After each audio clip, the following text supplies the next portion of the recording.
Hello. Welcome. We're back. We're back with our parking lot movie reviews, and we watched The Odyssey. Christopher Nolan's Greek tragedy. Yeah, definitely a tragedy. Yes, Yeah. yes. Yeah. A lot of emotions coming out of that film, emotions from the audience.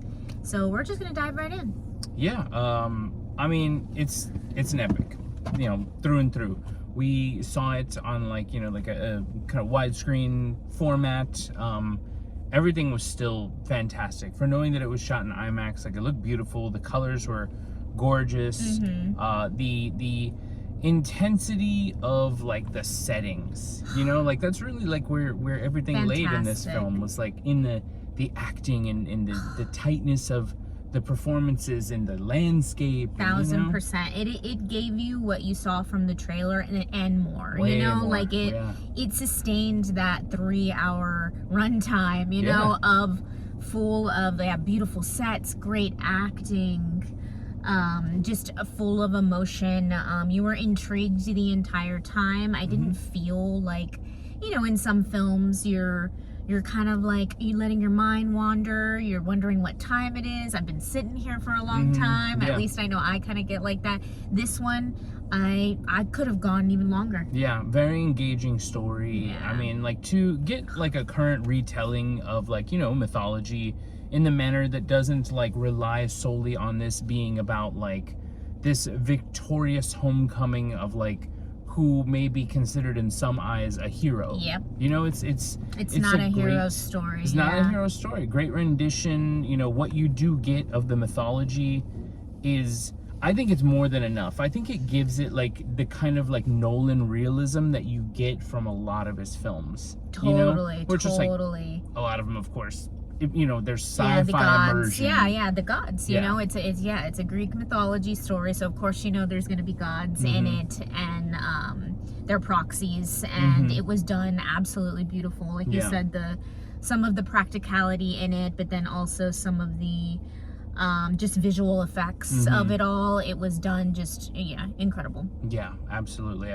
You felt like you were there, minus there being like, us being in like a 4DX theater, like you were just like, it was like, kind of like edge of your seat, kind of gripping the seat at times. You feel the tension. Yes. I think that's like really important when it comes to like going into like such a big film like this. Like it's meant to be an epic. It is told as an epic time and time again. The story's thousands of years old. A lot of people know the story, and I think even though knowing the story, like you said in the very beginning, this is a great retelling, like a modernization of it, and it gets you thinking about just mistakes that are made, and history repeats itself, and the way the reason that absolutely. stories exist are in order to convey information. It's the same reason that like people have written songs and passed those down from decades and decades. It's absolutely to convey information, to convey a feeling, to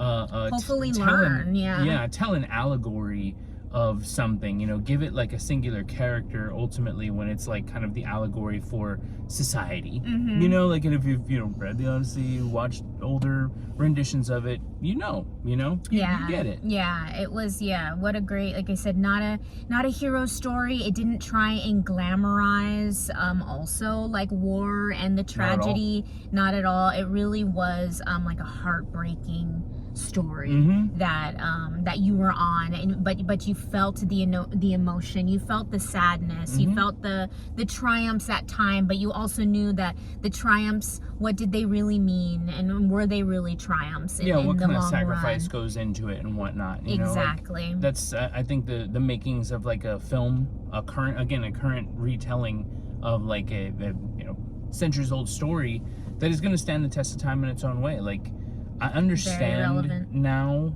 why we need some things to be like retold in current mediums. For the longest time, I can be honest and say that like you know, we had the constant like, oh, Hollywood wants to remake everything and blah blah blah. I think some things are worth it when it comes to like modernizing a story for current audiences. I don't feel for younger audiences that maybe are not familiar with the story also. Yeah. And making it palatable for them in the sense that like, yes, it's 3 hours long. However, everybody's speaking, you know, English, and you know, like it's all really easy to understand, you know, like, and I think it's like that's purposeful. Of course, for the American audience. For the American audience, for the screenplay, it's purposeful for the wide market in general. Yeah. You know, it's just like, again, make it palatable. You know, or make people want to go and see it because of, wow, it's a Christopher Nolan film. It looks amazing. Look at all these big names. Anne Hathaway, Matt Damon, you know what I mean? Elliot just to name a Page. few, you know? Yeah, there's absolutely tons of big names in this movie, and that's intentional. It's intentional. It's a big story. Again, it's a story that needs to be retold in the modern time, in the time that we live in right now, you know, all of that. So I really, really enjoyed it. When I first heard that they were remaking, or they were, you know, doing the Odyssey, I was kind of just like, okay. I had that thing, that immediate, why is Hollywood always trying to retell the same stories, you know?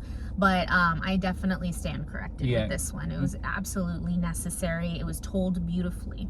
Yeah, going back to what you were talking about like an all-star, star-studded cast, that was really important when you think of like a story like the Odyssey, because there are so many big characters in it that play like a major part in like the entire telling of the story.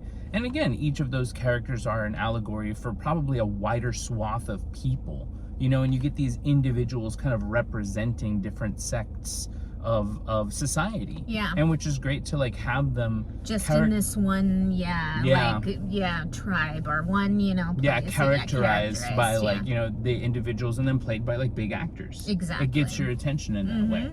So I mean, again, the sets. You mentioned the sets. I would say a lot of it takes place in chaos, but in this kind of organized chaos that you're an observer, but you're also kind of, you feel like you're partaking in a way. Like at some points you're just like, you're that immersed. You know, like there was no missing parts when it comes to like your attention or yourself being like totally locked in. Yeah, I was completely immersed. Yeah, that's exactly right. Yeah, it didn't break for me anytime. I think the acting was superb. It's like, yes, you know, we can talk about sets, but there's a lot of movies that do sets really well, but then you're like, oh, you know, maybe it missed the mark here or here. And I feel like the Odyssey really like hits all the marks that like it needed to tell this story. Oh yeah, easily. Yeah. So it was absolutely a triumph in my eyes. Yeah, definitely. You know, lighting spectacular. I think the costumes were great. Like when it comes to talking about like something that is already mythology, something that is already based on fiction, that it has like its exaggerations in it.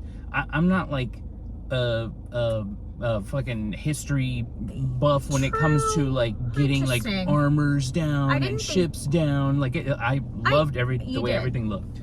I guess I would say, now that you brought that up, that maybe I really didn't think about the wardrobe, to be honest. Like, it's not like it impressed me, or it didn't like take me out of the immersion, but I also wasn't like, hell yeah, the costumes were fantastic. And you're right. So I feel like that one's like iffy with me. Yeah, totally. And I totally understand that. That's like a really good feedback. If you're looking at this movie for wardrobe, it's not gonna be like a major elaborate what is the word, like, it's not gonna be great for ateliers, you know, like couture. There's no couture here. There's definitely a lot of, or like a lot sculpting. Of rawness. There wasn't really a lot of like that either. Like was this rated PG-13? Because the more I think about it, it could be. Which is fine if it is. Yeah, that's something to look into. I don't know. I think it could have been a little like messier. I found myself thinking that at times, and then I if anything, you know, like, of course we're here to like talk about our thoughts about it. We shared a lot of the triumphs, but yeah, like some of the things that maybe could think about is like, you brought up the costuming. And then yeah, it's a brutal film, like the what it's about, and it's trying to tell you a story. It's trying to teach everybody a lesson on humanity. And I think it could have been a little messier. Just a little messier. Yeah, a little messier. I agree in a way, to an extent, because I found myself at times being like, how far is this gonna go? And then it, went as far as it did, and I'm just like, I'm also like not like too distracted by it not going as far. No, I mean it's not distracting. Yeah. Just for me personally, like I didn't find it to be like, I thought about it and then I was able to get away from it because the story drew me back in.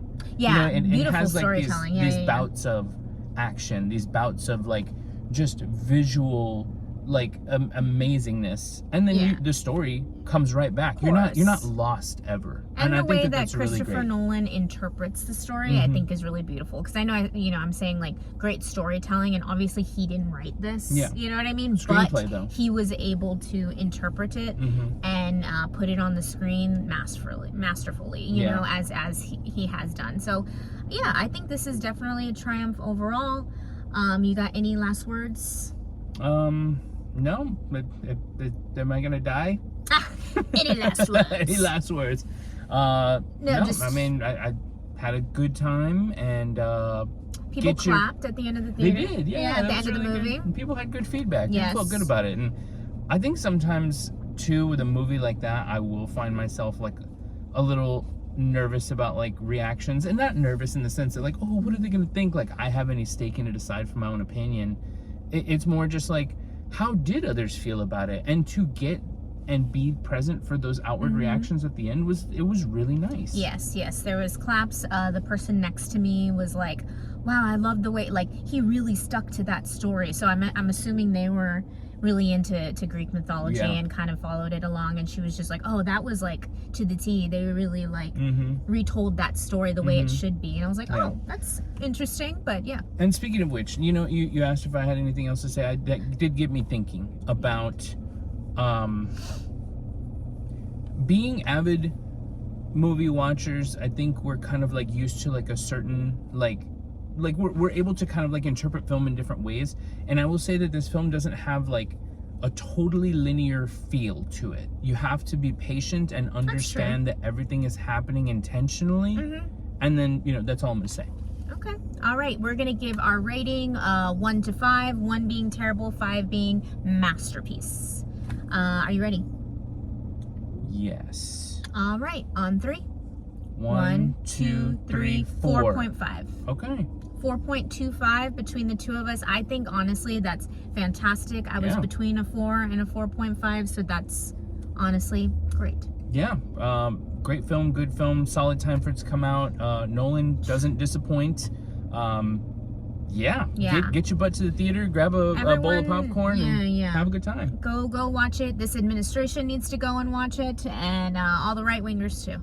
Yeah, absolutely, definitely. Everyone. Anybody who praises war, honestly, go watch this movie. All right. See you next time. See ya.